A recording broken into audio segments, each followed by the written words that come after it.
நீங்கள் பார்த்து கொண்டிருப்பது ஆம்ஸ்டாங் டிவி.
கூடாது என்று தடுக்கிறார்கள். அதற்கு ஒரு உதாரணத்தை சொல்லிக் கொள்ள விரும்புகின்றேன்.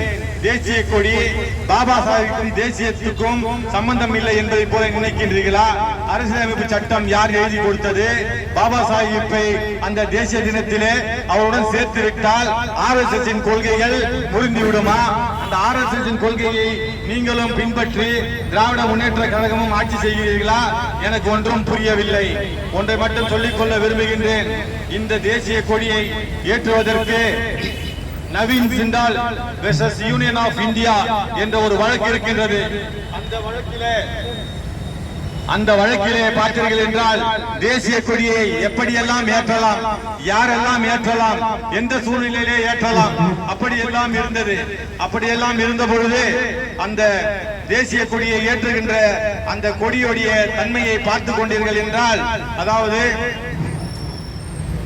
எங்கு நாம் சென்றாலும், எங்கு அந்த கொடியை ஒரு ஓட்டலிலே ஏற்றினாலும் அல்லது ஒரு தன்னுடைய ஃபேக்டரியிலே ஏற்றினாலும், தன்னுடைய வீட்டிலே ஏற்றினாலும், அந்த கொடி ஒரு மரியாதையுடன் கௌரவமுடனும் அந்த கொடிக்கு மேலே எந்த கொடியும் இருக்கக்கூடாது.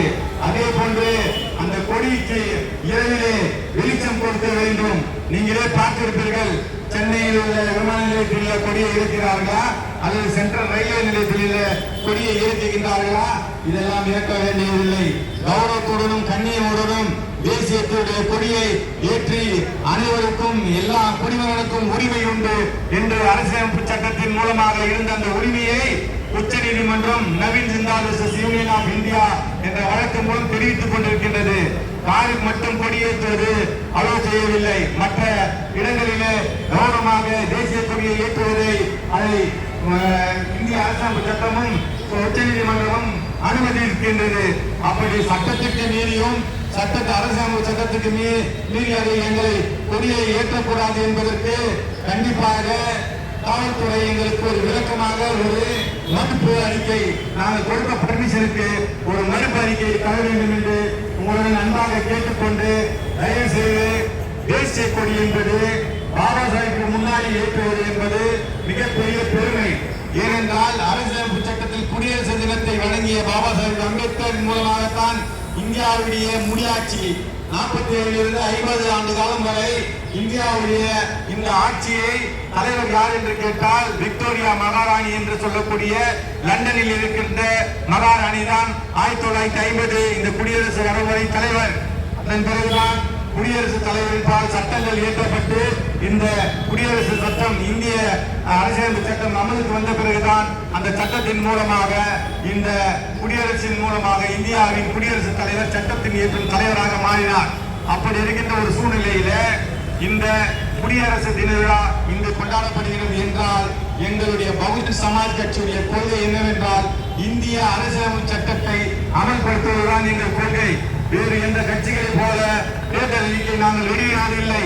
அப்படி இருக்கும்போது இந்திய அரசியலமைப்பு சட்டத்தை அமல்படுத்துகின்ற நாங்கள் எங்களுடைய பகுஜன் சமாஜ் கட்சியுடைய பாபா சாஹேப் அம்பேத்கர் கொள்கையை எடுத்துச் செல்கின்ற அந்த கொள்கையின் அடிப்படையிலே கேட்கின்றோம்.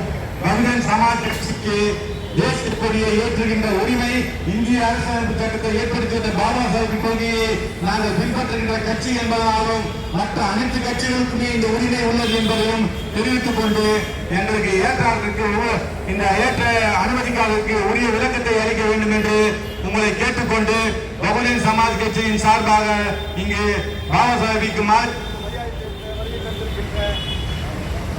இருக்கின்ற அனைத்து பகுஜன் சொந்தங்களுக்கும் ஜெய்பீம் கூறி விடைபெறுகிறேன். நன்றி. ஜெய்பீம்.